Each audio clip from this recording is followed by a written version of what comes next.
Hello everyone, मैं रमन कुमार रजक स्वागत करता हूं आप सभी का अपने यूट्यूब चैनल पर। दोस्तों, आज की चर्चा का विषय है GDS2 PA एग्ज़ाम जो कि 2020 को हुआ था और पंजाब सर्किल में हुआ है। आज इसके सॉल्यूशन के बारे में देखते हैं। तो आज का पहला प्रश्न है कि APS का पूरा नाम क्या है। APS का पूरा नाम है आधार इनेबल्ड पेमेंट सिस्टम, यानी ऑप्शन नंबर बी इस प्रश्न का सही आंसर होगा। क्वेश्चन नंबर 2 में पूछा गया है कि जो नेटवर्क इंटीग्रेटर है NI प्रोजेक्ट है, उनके वेंडर कौन है, उनके प्रदाता कौन है या विक्रेता कौन है। तो NI के जो वेंडर हैं वो एक्चुअली सिफी है, यानी SIFY सिफी। लेकिन ऑप्शंस में सिफी का जिक्र नहीं है, तो ऑप्शन नंबर डी इसका सही आंसर होगा और इसका जो करेक्ट आंसर होगा वो होगा सिफी। वहीं क्वेश्चन नंबर 3 के बारे में चर्चा करते हैं। क्वेश्चन नंबर 3 में पूछा गया है STR का पूरा नाम क्या है। STR का पूरा नाम है suspicious transaction report. Option number C इसका सही आंसर है। क्वेश्चन नंबर 4 में पूछा गया है data centre of the department of post is located at. तो डाटा सेंटर कहाँ पर स्थित है डिपार्टमेंट ऑफ पोस्ट का। तो डाटा सेंटर है वो नवी मुंबई में स्थित है, यानी ऑप्शन नंबर सी इसका सही आंसर होगा। वही बात करते हैं क्वेश्चन नंबर 5 की। 5 में पूछा गया है कि जो CSI है वो किसके लिए समाधान करता है। तो CSI प्रोवाइड करता है हमको ह्यूमन रिसोर्स, यानी ऑप्शन नंबर ए इसका सही आंसर होगा। वहीं क्वेश्चन नंबर 6 की बात करते हैं। 6 में पूछा गया है कि मनी ट्रांसफ़र सेवा के माध्यम से कैलेंडर वर्ष में एकल लाभार्थी लेन देन की अधिकतम कितनी संख्या प्राप्त कर सकता है। बेसिकली पूछा गया है कि एक कैलेंडर ईयर में कितने ट्रांजेक्शन्स हो सकते हैं। तो उसके लिए जो सही आंसर है वो ऑप्शन नंबर सी, यानी कि 30 ट्रांजेक्शन्स हो सकते हैं। ऑप्शन नंबर सी है 6 का। क्वेश्चन नंबर 7 में पूछा गया एज पर PNOP what the maximum carrying capacity of the postman bag. Question number 7 में पूछा गया कि PNOP के अनुसार पोस्टमैन बैग की अधिकतम वहन क्षमता क्या है। अकॉर्डिंग टू PNOP जो मैक्सिमम कैरिंग कैपेसिटी है पोस्टमैन बैग की वो है 30 kg, यानी कि ऑप्शन नंबर डी इसका सही आंसर है। क्वेश्चन नंबर 8 की बात करते हैं। 8 में पूछा गया है कि प्रधानमंत्री सुरक्षा बीमा योजना में शामिल होने वाले के लिए आयु सीमा क्या है। तो प्रधानमंत्री सुरक्षा बीमा योजना, अगर कोई इसके अंतर्गत कोई इसका लाभ लेना चाहता है योजना का, तो उसके लिए जो एज लिमिट है वो है 1870 साल, यानी कि उनकी मिनिमम एज 18 और मैक्सिमम एज 70 साल की हो सकती है। ऑप्शन नंबर 20 का सही आंसर है। क्वेश्चन नंबर 9 में है who is the master policy holder in the प्रधानमंत्री जीवन ज्योति बीमा योजना। प्रधानमंत्री जीवन ज्योति योजना में मास्टर पॉलिसी होल्डर कौन है। तो जो भाग लेने वाले बैंक है, यानी पार्टिसिपेट बैंक, इनके मास्टर पॉलिसी होल्डर होते हैं, यानी ऑप्शन नंबर सी इसका सही आंसर है। क्वेश्चन नंबर 10 में पूछा गया है कि NSC KVP और TD के लिए जो कॉमन CVS का बुक है वो कौन सी उपयोग में की जा रही है। तो इसका जो सही आंसर होगा वो होगा SB5A, यानी ऑप्शन नंबर बी इसका सही आंसर होगा। वहीं क्वेश्चन नंबर 11 की बात करते हैं। डाक जीवन बीमा कब शुरू हुआ। तो डाक जीवन बीमा शुरू हुआ था 1 फरवरी 1884 को, यानी कि ऑप्शन नंबर ए इसका सही आंसर है। वहीं क्वेश्चन नंबर 12 की बात करते हैं। 12 में पूछा गया है कि वरिष्ठ नागरिक बचत योजना खाता खोलने के लिए न्यूनतम राशि क्या है। यानी SC/SS का जो अकाउंट है, इसके अंतर्गत जो अकाउंट खोले जाते हैं उनके लिए मिनिमम 1000 रुपये से खोला जाता है, यानी ऑप्शन नंबर सी इसका सही आंसर है। और क्वेश्चन नंबर 13 में पूछा गया है कि क्वेश्चन नंबर 13 है वरिष्ठ नागरिक बचत योजना में ब्याज किस राशि से अधिक है तो कर योग्य है। यानी बेसिकली पूछा गया है कि कितने अमाउंट से ज़्यादा होने पर ब्याज को टैक्स किया जाता है SC/SS अकाउंट के अंतर्गत। तो जो 50,000 की लिमिट है, इससे अगर ज़्यादा होता है तो टैक्स लिया जाता है, यानी ऑप्शन नंबर डी इसका सही आंसर है। वहीं क्वेश्चन नंबर 14 में पूछा गया है कि यदि यह प्रस्तावक के परसर में है तो विशेष रद्द कवर रिलीज की दर है। इस क्वेश्चन का आंसर नहीं पता, इसको स्किप करते हैं। क्वेश्चन नंबर 15 और 16 को देखते हैं। क्वेश्चन नंबर 15 में है PLI युगल सुरक्षा के लिए निर्धारित जीवन साथी की आयु क्या है। औसत आयु जो पूछी गई है PLI में युगल सुरक्षा के लिए वो है बेसिकली 21 से लेकर 45 वर्ष के लिए, यानी ऑप्शन नंबर सी इसका सही आंसर है। वहीं क्वेश्चन नंबर 16 में पूछा गया है कि किसी भी दिन काम पर वास्तव में क्लर्कों के रिकॉर्ड के रूप में काम करने के लिए लिपिक कर्मचारियों के नाम मात्र रोल किस में बनाकर रखा जाता है। तो MS-12 इसका सही आंसर है, ऑप्शन नंबर सी। वहीं क्वेश्चन नंबर 17 की बात करते हैं। 17 में पूछा गया है कि ग्राम छानने की सूची में सब डिविजनल इंस्पेक्टर द्वारा किस फॉर्म में तैयार और आपूर्ति की जाती है। यानी MS-52 में विलेज सॉर्टिंग लिस्ट को तैयार किया जाता है, ऑप्शन नंबर इसका सही आंसर है। क्वेश्चन नंबर 18 में पूछा गया है कि रूल 5 पोस्टल मैनुअल 6 का जो पार्ट 3 है उसका जो रूल 5 है वो किससे संबंधित है। तो बेसिकली जो पीओ गाइड का जो मैनुअल 6 है और जिसका पार्ट 3 है उसका जो रूल नंबर 5 है यानी नियम नंबर 5 है उसमें बताया गया है कि अगम्य वाउचर कौन से हैं, इनएडमिसिबल वाउचर्स कौन से हैं, यानी कि ऑप्शन नंबर 20 का सही आंसर है। वहीं क्वेश्चन नंबर 19 की बात करते हैं। 19 में पूछा गया है कि मैनुअल 6 में पार्ट 3 है उसके अंतर्गत जो रूल नंबर 11 है 11 है उसमें क्या प्रावधान है। तो अकॉर्डिंग टू रूल नंबर 11 यानी 11 उसमें दिया हुआ है प्रोविज़न ऑफ फंड्स फॉर सब ऑफिस यानी उप कार्यालय के लिए निधि का प्रावधान। ऑप्शन नंबर 1 इसका सही आंसर है। क्वेश्चन नंबर 20 में पूछा गया है कि एसएसए अकाउंट और पीपीएफ अकाउंट में कितने राशि के गुणांक में राशि जमा होती है। तो ये 50 के मल्टीपल में इनमें अकाउंट में पैसे जमा किए जाते हैं, यानी कि अगर कोई 250 रुपये जमा कराना चाहता है तो वो जमा किए जा सकते हैं। वहीं अगर कोई 210 रुपये अकाउंट में जमा कराना चाहता है तो वो जमा नहीं होंगे, यानी कि 50 के मल्टीपल में ही जमा होते हैं। क्वेश्चन नंबर 21 में पूछा गया है कि मैनुअल 7 में जो रूल नंबर चैप्टर नंबर 6 है वो किससे संबंधित है। तो मैनुअल 7 में चैप्टर नंबर 6 है वो संबंधित है mail man and van attendance, यानी कि ऑप्शन नंबर डी इसका सही आंसर है। वहीं क्वेश्चन नंबर 22 की बात करते हैं। 22 में पूछा गया है कि पोस्टल मैनुअल 7 में के अनुसार महानिदेशक या सर्कल के प्रमुख के अधिकार को छोड़कर एक मेल कार्यालय क्या नहीं कर सकता है। तो अकॉर्डिंग टू ऑप्शंस इसका जो सही आंसर होगा वो होगा ऑप्शन नंबर सी। वहीं क्वेश्चन नंबर 23 की बात करते हैं। उसमें पूछा गया है कि पोस्टल मैनुअल 7 है और उसका जो चैप्टर नंबर 1 है उसके अंतर्गत जो रूल नंबर 2 आता है वो किससे संबंधित है। तो जो रूल नंबर 2 संबंधित है वो है ट्रेनों से संबंधित, ट्रेनों और मेल कार्यालयों में प्रीपेड अप पंजीकृत लेखों की पोस्टिंग से संबंधित, यानी कि ऑप्शन नंबर ए 23 का सही आंसर होगा। वहीं बात करते हैं क्वेश्चन नंबर 24 की। 24 में पूछा गया है कि फॉरेन पोस्ट मैनुअल का जो पार्ट ए है और जो चैप्टर उसका भी जो चैप्टर 1 है वो किससे संबंधित है। तो बेसिकली क्वेश्चन नंबर 24 का जो आंसर होगा वो होगा ऑप्शन नंबर बी यानी जनरल प्रिंसिपल्स, सामान्य सिद्धांत से संबंधित है। ऑप्शन नंबर 20 का सही आंसर है। क्वेश्चन नंबर 25 में पूछा गया है कि विदेशी पोस्ट मैनुअल नियमावली के तहत काम के तहत दंडनीय अपराध है। एक्चुअली पूछा गया है कि फॉरेन पोस्टल मैनुअल है उसके अंतर्गत पनिशबल ऑफेंस कौन सा है। तो जो पनिशबल ऑफेंस है वो ऑप्शन नंबर ए और बी दोनों ही है कि अगर कोई डाक टिकटों की जालसाजी करता है या वास्तविक डाक पहचान पत्रों का फर्जी उपयोग करता है तो ये एक दंडनीय अपराध है, पनिशबल ऑफेंस है। तो ऑप्शन नंबर सी इसका सही आंसर होगा, ए और बी दोनों। क्वेश्चन नंबर 26 की बात करते हैं। 26 में पूछा गया है कि पोस्ट ऑफिस में कितनी छुट्टियां कंपलसरी हैं। तो बेसिकली इसका आंसर है वो वेरी करता है सर्कल टू सर्कल वाइज, लेकिन ऑप्शन नंबर डी इसका सही होना चाहिए अकॉर्डिंग टू मी। 14 छुट्टियां हैं वो कंपलसरी होती हैं सभी सर्कल्स के लिए। क्वेश्चन नंबर 27 है। 27 में वो पूछा गया है कि special registration envelope provided by the post office can be used for the transmission of. तो अकॉर्डिंग टू मी जो 27 का आंसर है वो होगा ऑप्शन नंबर बी यानी कि पंजीकृत लेख और अपंजीकृत लेख, यानी ए और बी दोनों सही है। ऑप्शन नंबर सी होना चाहिए अकॉर्डिंग टू मी। वही बात करते हैं 28 की। 28 में पूछा गया है कि अगर कोई टिकटों को गलत तरीके से बनाता है, use of fictitious stamps is prohibited, तो किसके तहत इसको एक दंडनीय अपराध माना गया है। तो 263 ए इंडियन पिनल कोड की एक धारा है उसके तहत इसको दंडनीय अपराध माना गया है, यानी कि बेसिकली ऑप्शन नंबर बी इसका सही आंसर होगा 28 का। वहीं बात करते हैं क्वेश्चन नंबर 29 की। 29 में पूछा गया क्वेश्चन नंबर 29 में पूछा गया है कि पीओ गाइड पार्ट फर्स्ट के तहत जो governing particulars to the furnace for method of address है ये किस क्लॉज में दिया हुआ है।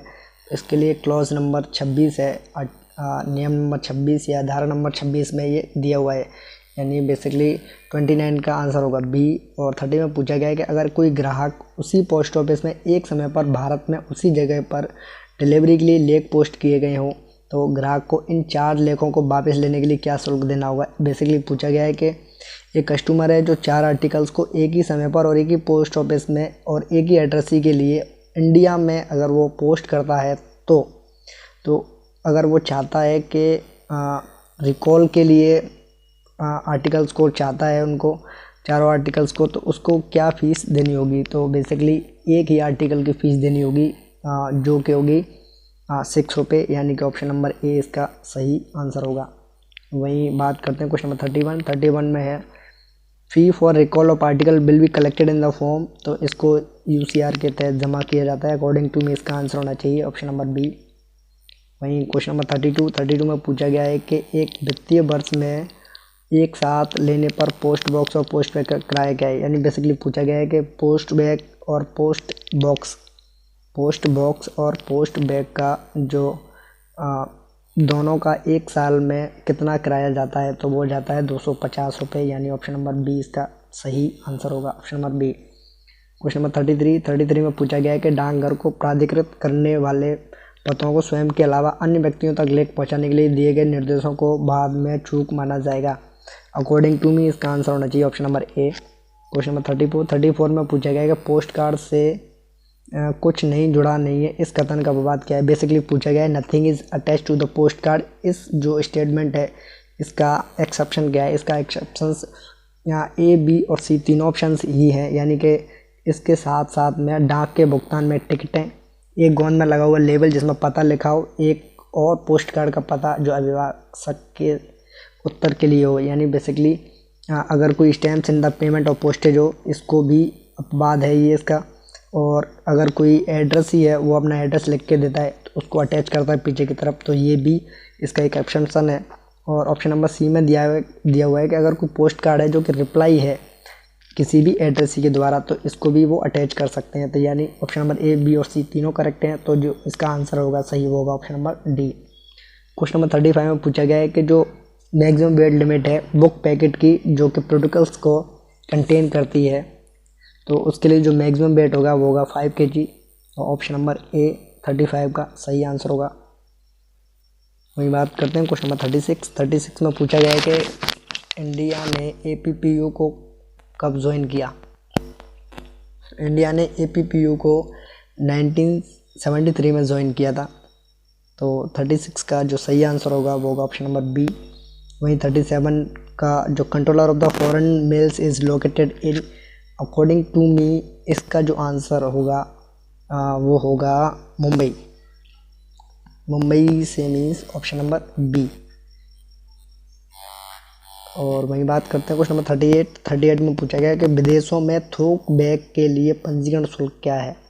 यानी बेसिकली बल्क बैग का जो रजिस्ट्रेशन चार्ज है किसी भी विदेश के लिए, तो वो होगा 350 रुपये, यानी कि ऑप्शन नंबर सी इसका सही आंसर होगा 38 का। क्वेश्चन नंबर 39 में पूछा गया है कि प्रधान डाक मूल्यांकन करता है ऐसे अधिकारी होते हैं जो विदेशी डाक लेखों के संबंध में कर्तव्य के मूल्यांकन के बारे में शिकायत से निपटते हैं, वे किस विभाग के हैं। अकॉर्डिंग टू मी इसका जो सही आंसर होना चाहिए था वो होना चाहिए था option number A. Question number 40 में पूछा गया है कि जो पीओ गाइड पार्ट 2 है उसका ऐसा कौन सा सेक्शन है जो कि condition relating to the various classes of the letter post item से डील करता है। तो इसका जो सही आंसर होगा वो होगा ऑप्शन नंबर सी। 40 का सही आंसर होगा ऑप्शन नंबर सी। सेक्शन 3 में दिया हुआ है कि dealing with conditions relating to various classes of letter post items. Question number 41 में पूछा गया है कि किसी विशेष डाकघर या डाकघरों के समूह के संबंध में मनी ऑर्डरों को सस्पेंशन जारी करने का आदेश कौन जारी करता है। अकॉर्डिंग टू मी इसका आंसर होना चाहिए ऑप्शन नंबर ए। वहीं बात करते हैं क्वेश्चन नंबर 42 की। 42 में पूछा गया है कि कैप क्या दर्शाता है। कैप का मीन्स होता है कंटेनिंग एयर पार्सल, यानी ऑप्शन नंबर बी इसका सही आंसर है। क्वेश्चन नंबर 43 में what is the late fee for the foreign register article. According to me इसका जो सही आंसर होना चाहिए वो होना चाहिए था 2 रुपये पर आर्टिकल, यानी बेसिकली इसका जो सही आंसर होगा वो होगा option number D.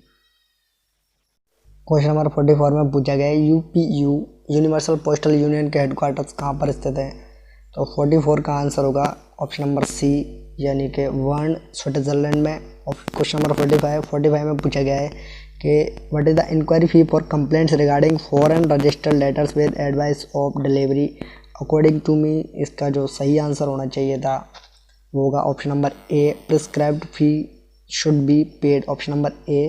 Question number 46, Darpan का पूरा नाम क्या है? दर्पण का पूरा नाम है digital advancement of rural post office for a new India. 46 का सही आंसर होगा ऑप्शन नंबर ए। 47 की बात करते हैं। 47 में पूछा गया है कि विभाग द्वारा आईटी आधुनिकीकरण परियोजना को कितने खंडों में बांटा गया है? तो इसका जो सही आंसर होगा वो होगा ऑप्शन नंबर डी, 8 भागों में बांटा गया है। ईसीएमएस का पूरा नाम क्या है? ईसीएमएस का पूरा नाम है ईसीएमएस का जो पूरा नाम है वो है enterprise content management system, option number B 48 का सही है। क्वेश्चन नंबर 49 में पूछा गया है कि आईटी आधुनिकीकरण परियोजना में कुल कितना परिव्यय शामिल है? यानी इसको 4,909 रुपये इस पर करोड़ रुपए खर्च किए गए हैं, यानी 4909 रुपये इस पर खर्च किए गए हैं। ऑप्शन नंबर सी इसका सही आंसर है। क्वेश्चन नंबर 50 में पूछा गया है कि आईटी आधुनिकीकरण परियोजना के सेगमेंट जो मेल ऑफिस को हार्डवेयर प्रदान करता है और डाकियों को हैंडहेल्ड डिवाइस प्रदान करता है उसे क्या कहा जाता है? तो इसका जो सही आंसर होगा वो होगा option number D, mail operations hardware. Question number 51 आ जाता है पार्ट बी से। पार्ट बी में है मैथ्स के क्वेश्चंस को सॉल्व करते हैं कि ए 10 दिनों में एक कार्य करता है, बी इधर से देखते हैं, ए एक काम को 10 दिनों में करता है, बी करता है 15 दिन में, तो दोनों मिलकर कितने दिनों में कार्य करेंगे? तो इसको करेंगे सॉल्व 1/10/1/15 और इसको सॉल्व करने के बाद में जो इसका सही आंसर निकलेगा 51 का वो होगा ऑप्शन नंबर बी, यानी 6 दिन। क्वेश्चन नंबर 52 में पूछा गया है, ये है एक साइकिल को 2 मिनट 30 सेकंड, ये साइकिल कवर्स 50 मीटर को कवर करता है, वो कितने सेकंड्स में? 150 मिनट सेकंड्स में। तो इसका जो सही आंसर होगा वो होगा 5। क्वेश्चन नंबर 52 में पूछा गया है कि एक साइकिल 750 मीटर्स को 2 मिनट 30 सेकंड्स में कवर करता है, तो उसकी किलोमीटर पर हावर में कितनी स्पीड है? तो इसको करेंगे 750 डिवाइड, इसको कर देंगे 120, 30 + 150 और इसको करेंगे किलोमीटर प्रति घंटे में चेंज। तो इसका जो सही आंसर आएगा 52 का वो आएगा option number C. Question number 53 में पूछा गया है कि एक ट्रेन में एक आदमी ने नोटिस किया कि 1 मिनट में 41 पोस्ट गिन सकता है। यदि वो 50 मीटर अलग जाना चाहता है तो उस ट्रेन की गति की स्पीड, ट्रेन की स्पीड पूछी गई है। तो 53 का जो सही आंसर है वो होगा ऑप्शन नंबर डी। 54 का सही आंसर होगा वो होगा ऑप्शन नंबर बी। वही बात करते हैं 55 की। 55 और 56, 55 का सही आंसर होगा ऑप्शन नंबर बी। 56 को स्किप करते हैं। अब है 57 का में पूछा गया और तैरना, सेलिंग, डाइविंग और ड्राइविंग, ये तीनों तो पानी से संबंधित है, ड्राइविंग हो गया ज़मीन से संबंधित, तो ऑप्शन नंबर डी इसका सही आंसर हो जाएगा। वही बात करते हैं क्वेश्चन नंबर 58 की। इसमें विषम पूछा गया है 58 में, तो इस क्वेश्चन को भी स्किप करते हैं। 59 को देखते हैं। 59 में है टोपी, पगड़ी, हेलमेट और आवरण या पर्दा। तो 59 में जो सही आंसर होगा वो होगा ऑप्शन नंबर सी, यानी कि टोपी, पगड़ी और आवरण, पर्दा हो गया कपड़े के, हेलमेट हो गया अलग से, तो ऑप्शन नंबर सी इसका सही आंसर होना चाहिए। क्वेश्चन नंबर 60 में पूछा गया है कि नेक्स्ट स्टेप क्या होगा। इस क्वेश्चन को भी अभी स्किप करते हैं। क्वेश्चन नंबर 61 को देखते हैं। 61 में पूछा गया है सीरीज को पूरा करना है, तो 61 का जो सही आंसर आ रहा है वो आ रहा है ऑप्शन नंबर ए के ये आ रहा है कि 17 - 13 4, इसमें आ रहा है 2 डिफरेंस, और 11 और 7 में आ रहा है ऐसे आएगा। इसको देखते हैं 1 मिनट। 17 13 11 7 और 5, ये यहाँ से इस तरीके से नहीं करेंगे, इसको करेंगे इस तरीके से सॉल्व। बेसिकली इसमें अंतर आ रहा है 4 का, तो इसका जो सही आंसर आएगा वो आएगा ऑप्शन नंबर ए, 61 का ऑप्शन नंबर ए। और 62 को स्किप करते हैं। 63 को देखते हैं। 62 का आ रहा है ऑप्शन नंबर बी। 62 का आ रहा है ऑप्शन नंबर बी। 63 का आ रहा है ऑप्शन नंबर ए। और और 64 को देखते हैं। 64 को सॉल्व करने के बाद आएगा ऑप्शन नंबर ए। 65 का आएगा सी, 65 का आएगा सी, और 66 का भी आएगा सी, 67 का आएगा बी, 68 का आएगा 68 और 69 को देखते हैं। 68 का आंसर है बी, 69 का भी आंसर है बी। 70 का आंसर है ऑप्शन नंबर ए। वहीं 71 का सही आंसर है डी, 72 का है ए। और उसके बाद में 73 का सही आंसर होगा डी, 74 का सही आंसर है ए।